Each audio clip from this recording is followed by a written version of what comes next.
औरतों के लिए वज़ू करने का क्या तरीका है। मैंने आपका एक वीडियो देखा है जिसमें आपने वज़ू का प्रैक्टिकल तरीका बताया है। क्या औरतें भी ऐसे ही करेंगी? और दूसरा सवाल ये है, अगर वज़ू करने के बाद दुपट्टा उतर जाए तो क्या वज़ू टूट जाएगा? नमाज़ पढ़ने के लिए दोबारा वज़ू करना पड़ेगा या उसी वज़ू में आप नमाज़ पढ़ सकते हैं? बहन ने बहुत अच्छे सवाल पूछे हैं। एक वीडियो रिकॉर्ड करवाया था मैंने, ग़ालिबन 1 साल हो गया है, वज़ू करने का प्रैक्टिकल तरीका। उसके नीचे ये कमेंट्स काफ़ी ज़्यादा आते हैं कि क्या ख़वातीन भी ऐसे ही वज़ू करेंगी। ख़वातीन के लिए वज़ू करने का क्या तरीका है, अच्छे तरीके से समझ लें। हो सकता है कि कोई न्यू लोग भी हमारे साथ जुड़े हों, उन्हें मालूम ना हो। तो वज़ू करने का तरीका ये है कि सबसे पहले आप जान लें कि वज़ू में 4 फ़र्ज़ हैं।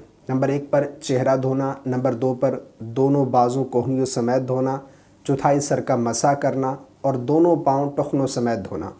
और वज़ू का तरीका ये है कि सबसे पहले आप दोनों हाथ धोएंगे अच्छे तरीके से गट्टों तक 3 मरतबा। उसके बाद 3 मरतबा कुल्ली करेंगे, मुंह के अंदर पानी डालकर अच्छे तरीके से कुल्ली करेंगे। उसके बाद फिर 3 मरतबा नाक की नरम हड्डी तक पानी पहुँचाएँगे। उसके बाद फिर चेहरा धोएंगे। चेहरे का जो हिस्सा है जिसका धोना फ़र्ज़ है, जहाँ से बाल उगते हैं वहाँ से लेकर ठोड़ी के नीचे तक और एक कान की लौ से दूसरे कान की लौ तक, ये जो चेहरे का हिस्सा है इसका धोना फ़र्ज़ है। चेहरा धोएंगे अच्छे तरीके से।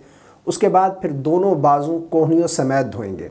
और इसमें ख़ास ख्याल रखें कि ये जो बैक साइड है कोहनी की, बाज़ दफ़ा ये खुश्क रह जाती है। इसकी एहतियात करनी है कि ये कोहनी का ये जो हिस्सा है बैक साइड का, इसका भी धुलना ज़रूरी है। कोहनियों समेत दोनों बाजू धो लेंगे। उसके बाद फिर सर का मसा करेंगे। फिर दोनों पाँव टखनों समेत धोएंगे। और पाँव की अगर उंगलियां जुड़ी हुई हैं, ज़्यादा जो है उनमें फ़ासला नहीं है, तो खलाल करना भी ज़रूरी है। और इसी तरह टखनों के नीचे का जो हिस्सा है ना, वहाँ पर भी बाज़ दफ़ा पानी नहीं पहुँचता, तो एहतियात के साथ अच्छे तरीके से पाँव धो लेंगे। ये वज़ू का तरीका। और जो प्रैक्टिकल तरीका मैंने बताया है वीडियो में, अगर आप वो देखना चाहते हैं, अगर आपने नहीं देखी तो वो भी देख लें। औरतों और मर्दों के लिए सेम तरीका है वज़ू करने का। ये नहीं है कि औरतों के लिए कोई अलग तरीका है। बहुत सारे इस हवाले से कमेंट्स आते हैं, क्या औरतें भी इसी तरीके से वज़ू करेंगी? बिल्कुल इसी तरीके से ही वज़ू करेंगी जो तरीका मैंने उस वीडियो में बताया है। और यहाँ पर भी मैंने वज़ू का तरीका बता दिया।